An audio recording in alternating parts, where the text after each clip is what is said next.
Amigos queridos, doce enlevo nos envolve nesta hora, nesta manhã radiosa,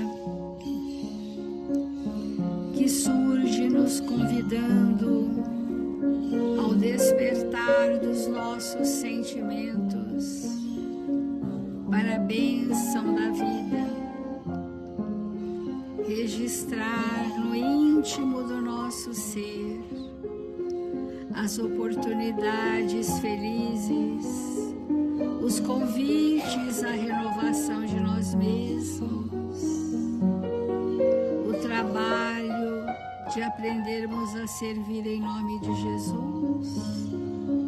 São os convites desta manhã em nossas vidas. Que estejamos revigorados, fortalecidos na fé, envolvidos em ideais nobres, para alcançarmos as esferas sublimes dos espíritos trabalhadores de Jesus na terra, para quem nesta hora rogamos misericórdia, socorro à nossa indigência espiritual e esperança em tempos melhores para todos nós. Aconchegados nas vibrações serenas destes amigos espirituais, iniciamos as reflexões desta manhã. Obrigada, Senhor. Obrigada, amigos. E que assim seja. Do Evangelho segundo o Espiritismo, nós estamos no capítulo Muitos os chamados, poucos os escolhidos. Podemos dizer, todos seremos chamados, cada qual de nós no seu tempo. Que tempo é este? Tempo da maturidade do senso moral. Cada qual de nós será chamado. Será chamado a quê? A observância da lei. Será chamado a quê? A dar a sua cota de contribuição sobre as reservas morais já construídas. Seremos chamados para a renovação de nós mesmos, mas para isso precisamos nos fazer escolhidos. Por isso que muitos são os chamados e poucos são escolhidos porque não se fizeram escolhidos. Muitas vezes, por ingenuidade, nós imaginamos que sermos escolhidos seria desfrutar dos benefícios de uma atmosfera espiritual plácida, sem dificuldades, como se fossem os eleitos do Senhor, espíritos pacíficos, porém paralisados. Mas nós precisamos entender que ser escolhido requer, de nossa parte, um preparo para fazermos o caminho da porta estreita. Porque nós estamos pensando que muitas vezes, se eu me fizer escolhido, eu estarei isento de qualquer aborrecimento moral, intelectual, pessoal. Então vamos ver o que o Evangelho diz sobre isso, né? Dentro da parábola do festim das bodas, nós sabemos que a maioria das parábolas, segundo o Evangelho está dizendo aqui, tem por fim penetrar nas massas a ideia da vida espiritual. O seu sentido não parece frequentemente ininteligível, senão porque não se parte desse ponto de vista. Vamos dizer assim, que a maior causa do sofrimento humano se deve ao fato dele não se perceber como espírito, não sentir que há vida futura, que há imortalidade da alma, e essas premissas básicas de que Deus não nos castiga e que nós somos responsáveis por nós mesmos. Então, as parábolas têm por finalidade fazer penetrar, incutir nas massas a ideia da vida espiritual, o que abre um caminho de esperanças para nós. Então,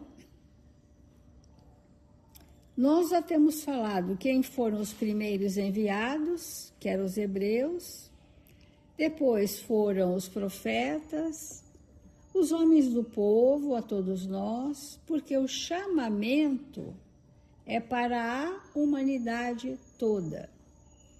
Mas eu preciso abrir a minha percepção para sentir a que estou sendo chamado. E esse chamamento, como eu tenho dito, não é um grande acontecimento, porque a nossa pequenez nem comporta um grande acontecimento.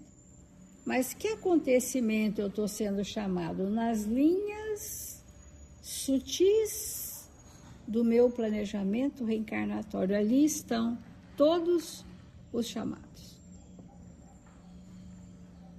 Para isso, nós precisamos de nos auxiliar uns aos outros, para trocarmos as impressões e nos sinalizarmos uns aos outros.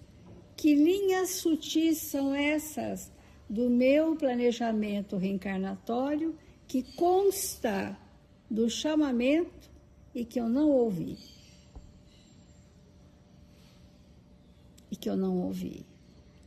E às vezes o chamado ou o convite do alto pode ter vindo através de uma enfermidade que já passou e eu não aproveitei para me transformar. Pode ter vindo na figura de um ente querido que se atormenta e está sob a nossa tutela moral, mas eu não percebi e rejeitei.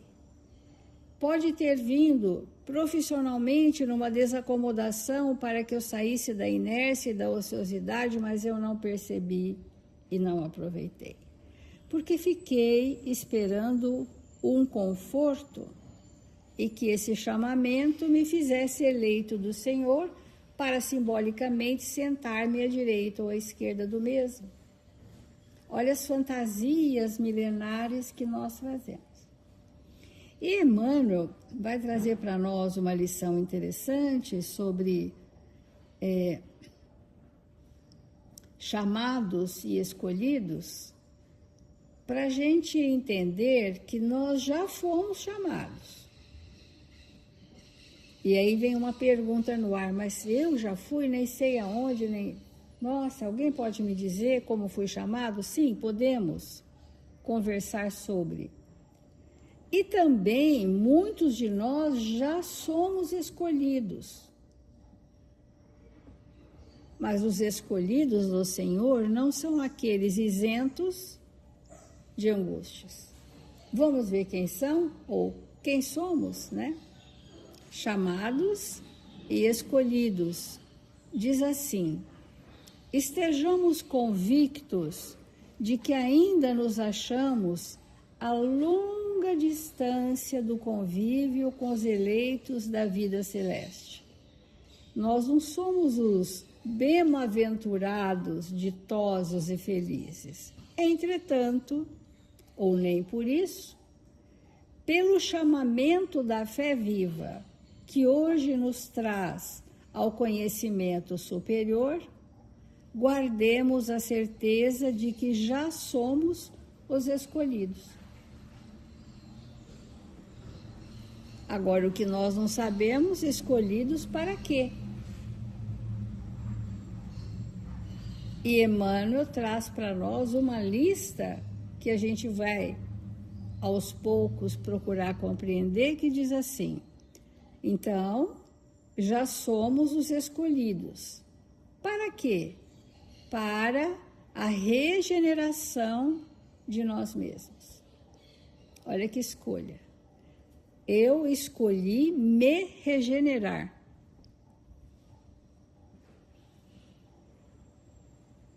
Eu fui escolhida para me regenerar.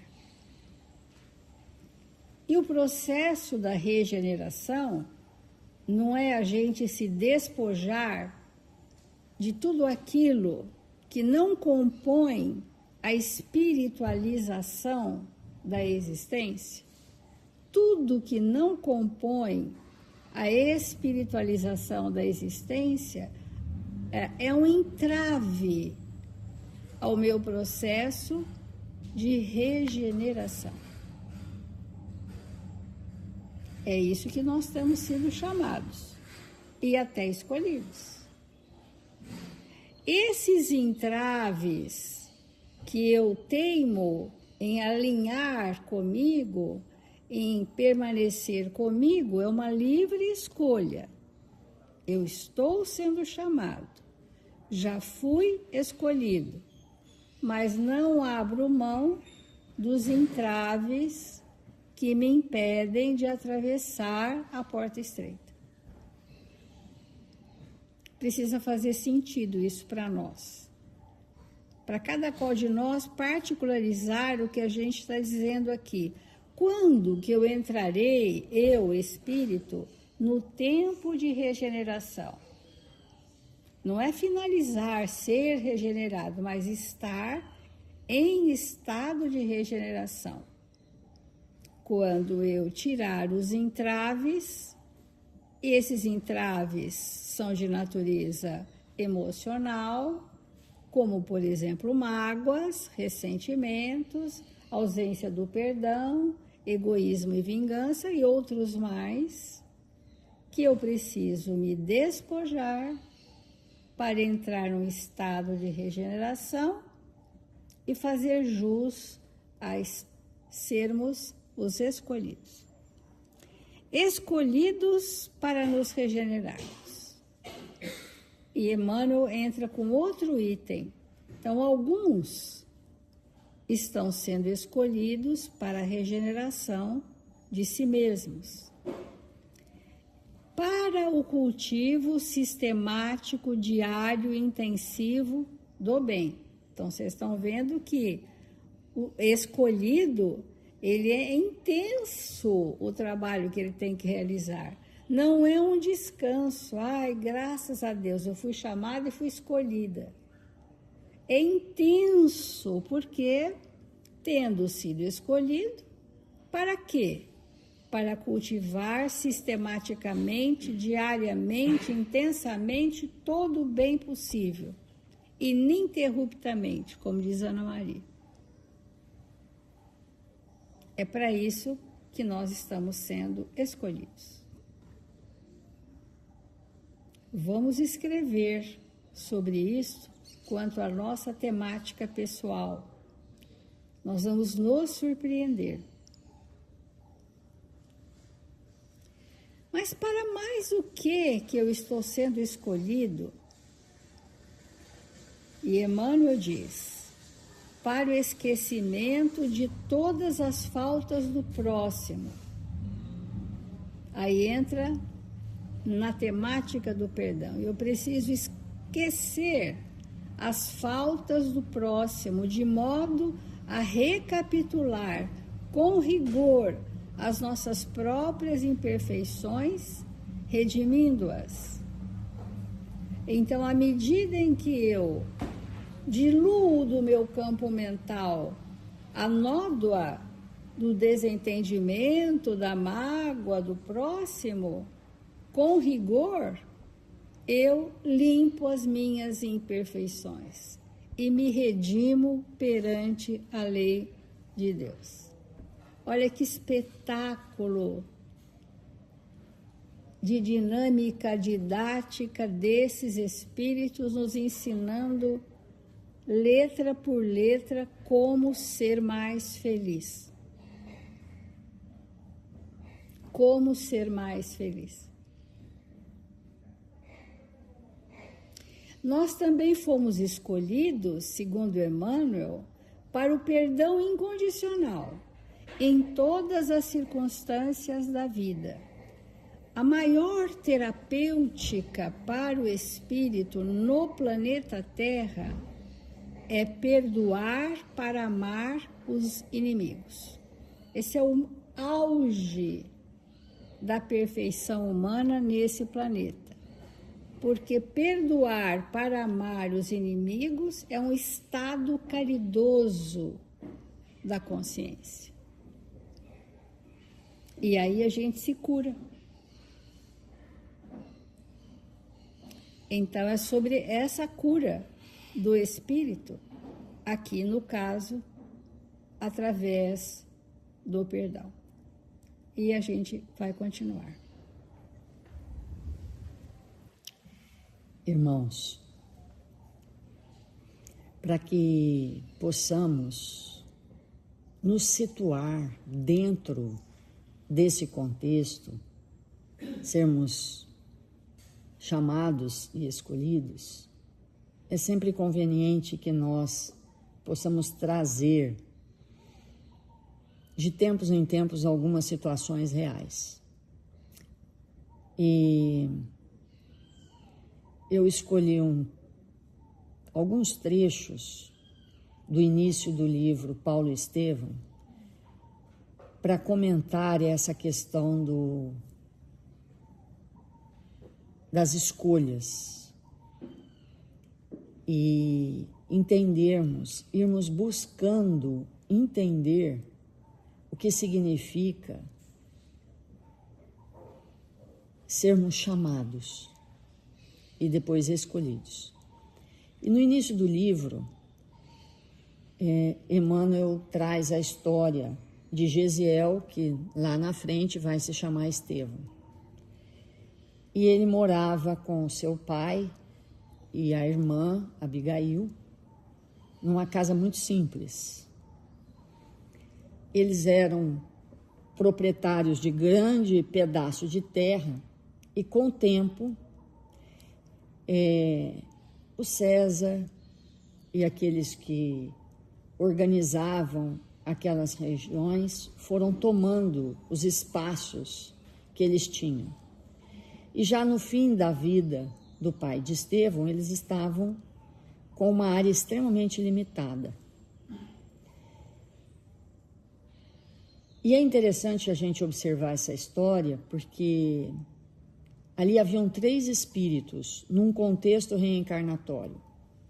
Estevão, que é o mesmo que Gesiel, Abigail e o pai. Estevão e Abigail, espíritos muito elevados. E o pai, um homem muito atrasado.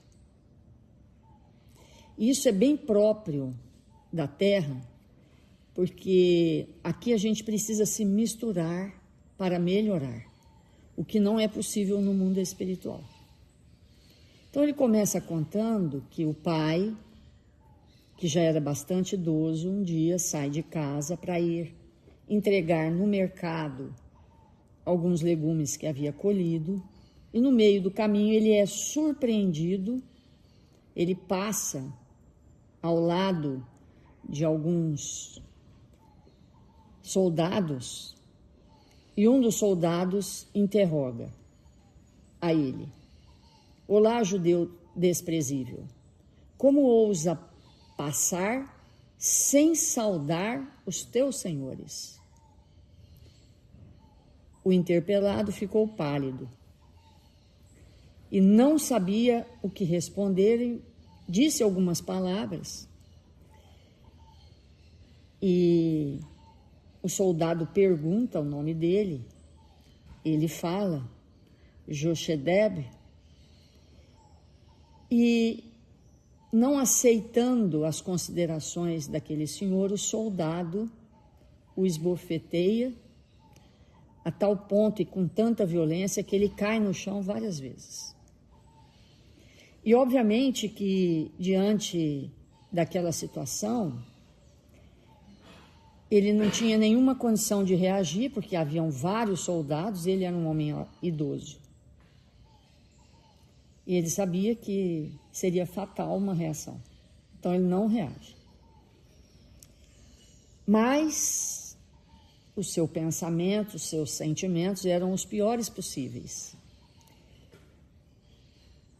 E ele começa a relembrar de todas as humilhações que a raça dele havia passado e que ele mesmo havia passado, e tudo que ele havia experimentado naquela existência, e todas aquelas situações voltam naquele instante,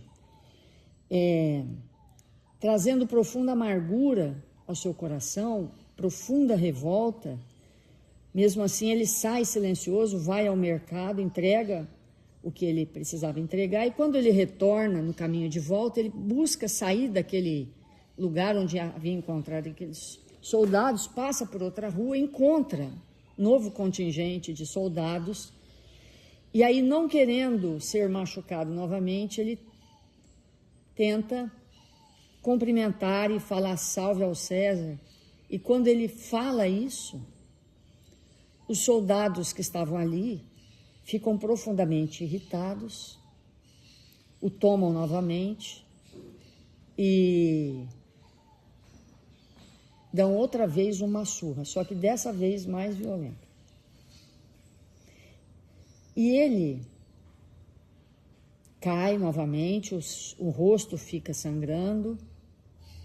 Imagina o que ele sentiu de acréscimo de raiva quando ele havia apanhado na primeira circunstância.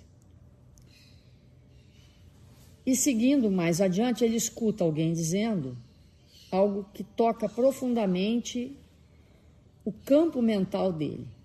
Alguém, um soldado, diz assim: Licínio Minúcio, questor do império e legado de César, encarregado de abrir nessa província a necessária devassa para restabelecimento da ordem de toda a Cássia, convida todos os habitantes de Corinto que se considerarem prejudicados em seus interesses pessoais a estarem amanhã com ele ao meio-dia no Palácio Provincial. Então ele relembra de toda a injustiça que ele havia passado na sua existência, da perda das terras, dos maus tratos a ele e à família ao longo de todos os anos, e decide intimamente que iria estar com Licínio.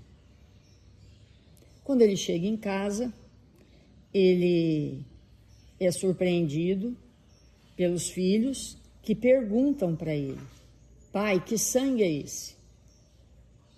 E ele conta então o que havia acontecido. Estevão tinha naquela época 25 anos.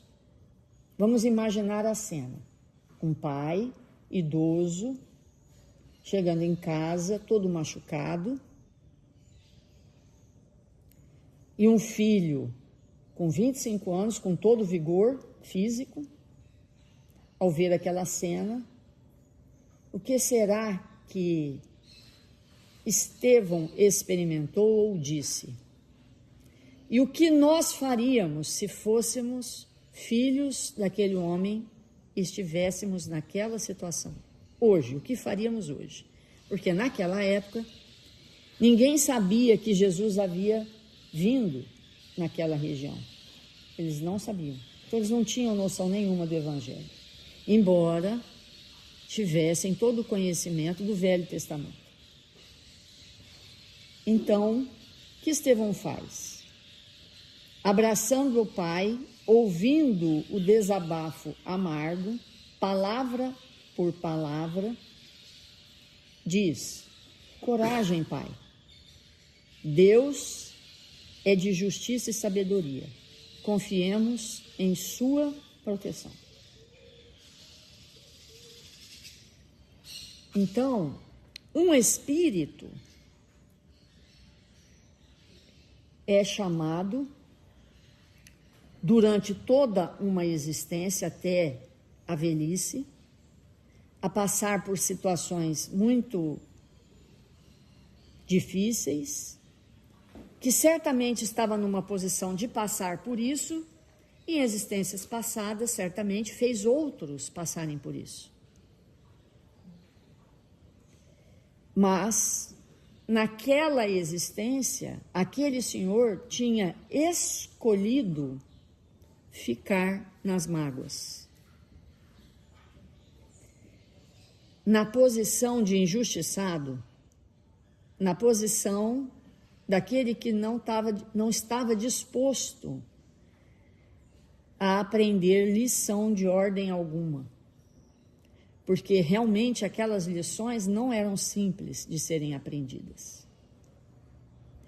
Mas o filho, que estava numa posição espiritual superior, é chamado naquela hora para ver o pai todo machucado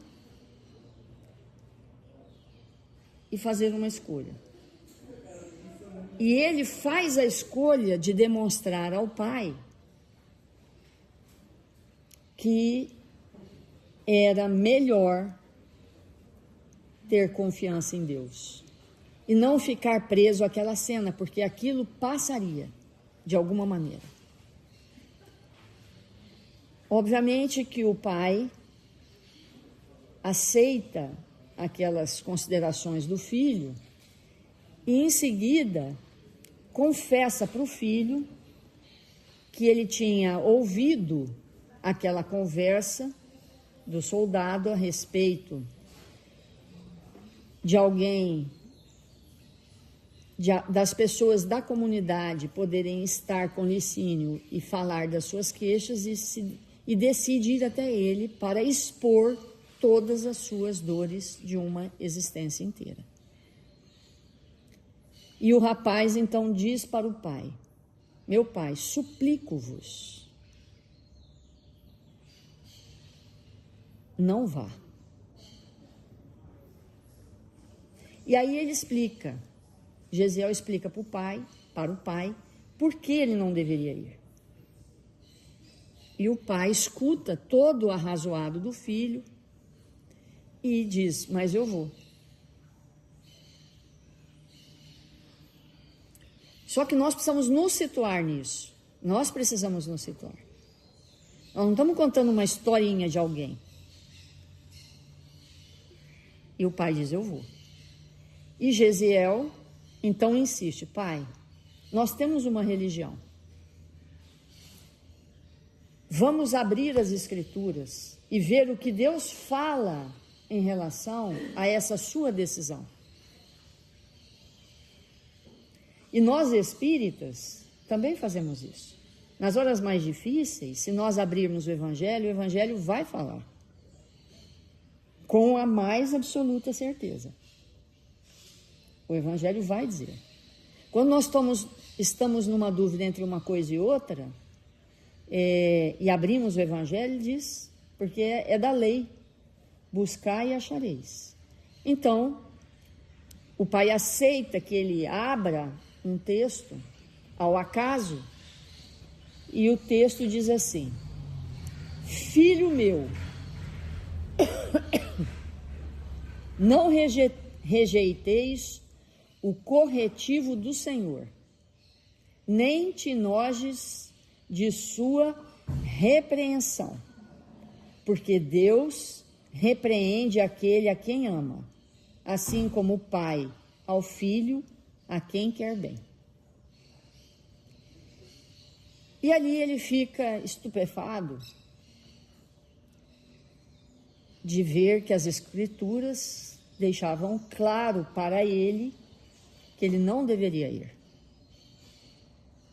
E aí, Gesiel: então, pai, não vá. E o pai diz: filho, eu irei. E Gesiel então diz: que Deus nos proteja. E ele vai. É recebido, comenta seus dramas. Todos nós conhecemos essa história, mas nós queremos ligar o Evangelho a esse entendimento. Aí aquele que era responsável por aquela área diz para ele: muito bem, você já fez as suas queixas, então, em respostas às suas queixas, eu te ordeno que em 3 dias você deixe o seu sítio e vá para a rua. Ele tenta argumentar, é novamente machucado, espancado e posto na rua. Diante daquela situação, ele decide pôr fogo na casa, no terreno daquele que o havia condenado àquela situação de penúria. E volta para casa. Quando ele chega em casa e conta para o filho: filho, em 3 dias nós temos que sair, abandonar tudo, porque tudo está perdido. Fomos condenados a entregar o nosso lote em 3 dias. Qual que é a resposta de Gesiel? Meu pai, por que vos atemorizareis? Deus nunca é avaro de misericórdia. Não choreis, contai comigo. Amanhã eu próprio vou providenciar a nossa retirada e buscarei um lugar seguro para nós. Diante daquela situação, como nós agiríamos? O pai chega em casa, novamente machucado, agora muito mais machucado, com aquela questão de que em 3 dias perderiam tudo. Qual seria o nosso sentimento? Qual seria o nosso pensamento?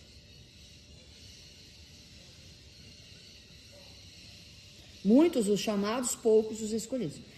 Veja bem, todo o tempo aquele senhor estava sendo chamado. Aqui, a mansuetude, ao perdão, ao entendimento. Todo o tempo. O filho também foi chamado quando o pai chegou em péssimas situações em casa, em todas as vezes que ele chegou. O pai não ouviu o chamado e, obviamente, não foi escolhido. E Gesiel todo o tempo ouviu o chamado e todo o tempo foi escolhido. Porque nós somos chamados, como nós temos dito aqui, nas situações do cotidiano. Quantas vezes, no momento de desentendimento com alguém, nós fomos chamados? Porque aqui nós temos que perguntar, nós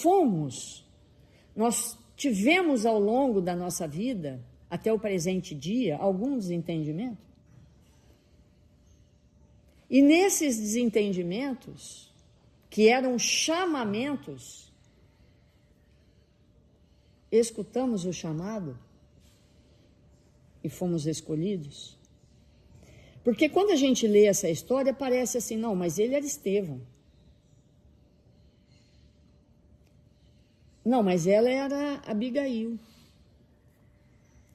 E esse homem, esse senhor, como nós conhecemos o livro, todos nós conhecemos, minutos depois ele conta para o filho que tinha posto fogo na propriedade vizinha. Ele faz vários comentários sobre isso, que não dá tempo da gente falar, mas em seguida bate na porta e os 3 vão presos. E como nós sabemos, o senhor morre na prisão, numa situação muito difícil. Como chega esse homem no mundo espiritual? Como chega esse senhor envelhecido no mundo espiritual? Como chega? E como vai ser a próxima reencarnação desse homem?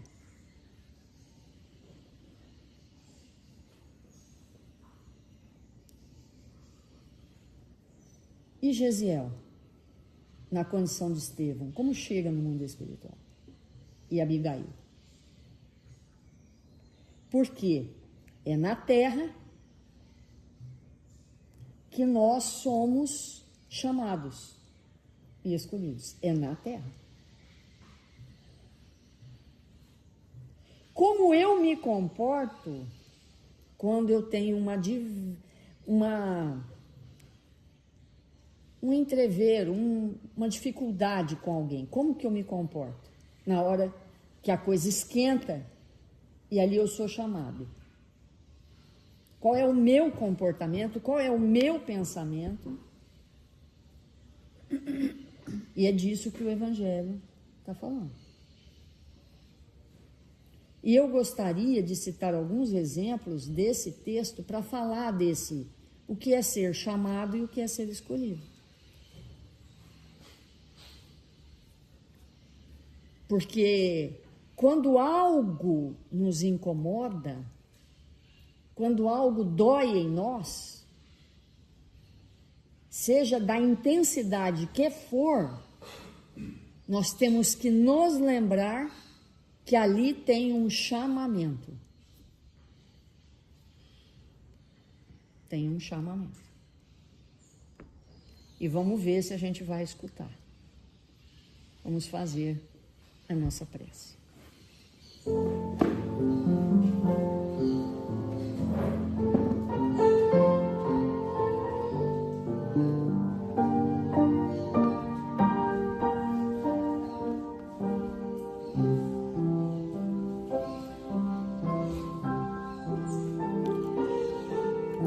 Deus, nosso Pai, Jesus, divino amigo das nossas vidas, nós nos encontramos aqui, Senhor, para orarmos juntos, sentirmos a Sua presença entre nós, a nos envolver, nos estimulando a escolhas sempre mais felizes. Estamos aqui, Jesus, dispostos a buscar o caminho luminoso do Seu Evangelho de amor, a fim de que a nossa existência na Terra, desta vez, seja uma existência pautada no bem. Que tenhamos a coragem, Senhor, de nos fazermos espíritos atentos aos chamados que se fazem diariamente em nossas vidas. E que as nossas escolhas, Senhor, sejam de acordo com os Teus ensinamentos. 1000 vezes obrigado, Pai, por ter nos criado simples e ignorantes, a fim de que pudéssemos nos fazer no caminho, até alcançar a perfeição. Que o Senhor nos abençoe e nos fortaleça, que o Senhor nos ampare, trazendo aos nossos corações alegria e bom ânimo, esperança, confiança em Deus, nosso Pai. Que nesse dia glorioso das nossas vidas, estejamos uns pelos outros, como o Senhor nos ensinou, orando em favor daqueles que estão registrados nos cadernos de vibração da nossa casa. Que eles recebam nesse instante, Senhor, do Seu amor, da Sua misericórdia. Possam se erguer para a vida verdadeira. Que o Senhor nos abençoe e nos fortaleça. Que o nosso dia seja um dia luminoso, repleto de realizações felizes. Sê conosco, Mestre, agora e sempre. Que assim seja.